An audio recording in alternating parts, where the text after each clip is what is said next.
Hi, I'm Chrystelle, and I am a screenwriter. I think it just happened. And it just happened. I wanted to tell stories, and I started doing a few things, and suddenly you just start writing, and I didn't even think about the title at the beginning, what am I? I just did the things, and then I was like, so, oh my God, people are like, so you're a screenwriter?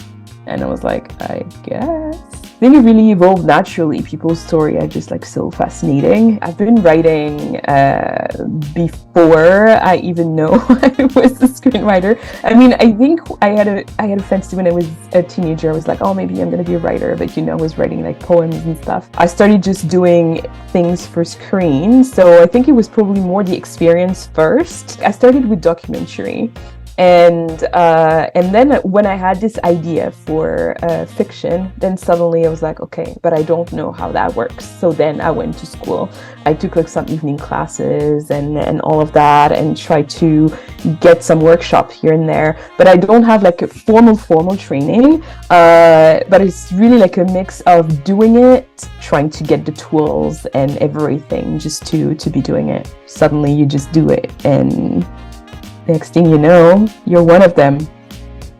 One was not mine, but I was fortunate enough to be working on a global scale documentary about women, what it means to be a woman today. And I think that already changed my life. It showed me that I really wanted to be in this industry. It showed me that the power of messages, the power of being social engagement, the power of storytelling for a good cause. I created them, I wrote them, I directed, I co-produced. There were short film series, but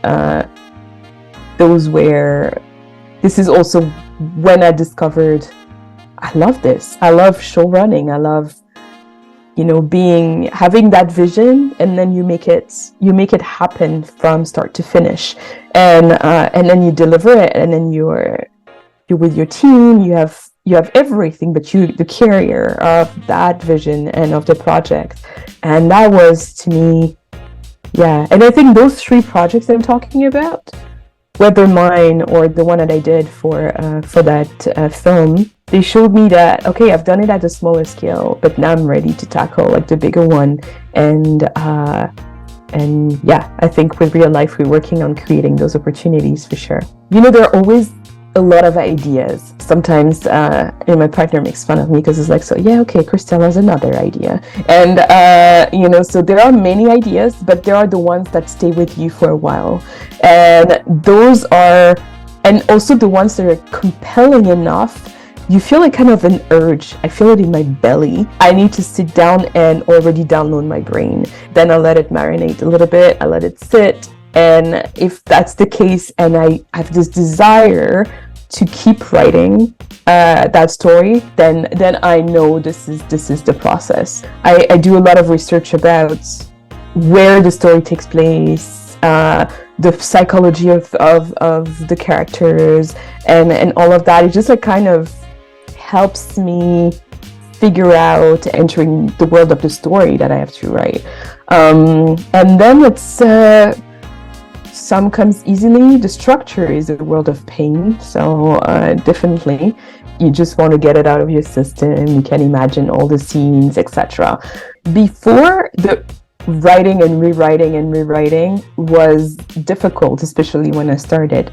And now I kind of enjoy the rewrite too. That's where I can have writer's block. That's where I could, because this is the procrastination taking over, and I try just really pushing through it, which is not very helpful, I found. And I think it's just bringing my mind and body to doing something else completely. At the beginning, I was also very protective of what I was writing, but it's such a lonely process, or can be a lonely process. And we don't always have the luxury of being a team of writers where you can just exchange. So sometimes it's just very lonely. And they can give you a perspective that you've never envisioned before. When you're given the power to tell stories, then it shouldn't be taken lightly. We have kind of a responsibility And at the same time, not everyone wants to be like, so yeah, let's just like give messages in there. I'm probably an idealist, so I want to slip it in there, slide it in there here and there, and have those messages just do their magic, hopefully, even if it's towards 10 people. I don't care. It's I think it's just I need to find that idealism within the story, or at least adding some topics that are important to talk about. This is also a hard one. No, I have nothing favorite. Nothing is favorite to me. It's just a land of, there's so many different things. I mean, I have a favorite thing for 5 minutes, and then I discover something else. I've been watching Good Girls. I know I'm late to the party, but I've been watching Good Girls. I find this really fun. I've also watched a French TV show on Netflix called Off the Hook, which I thought was really funny too. And I mean, probably next week I will give you a different response. So, call me back. We'll talk about this.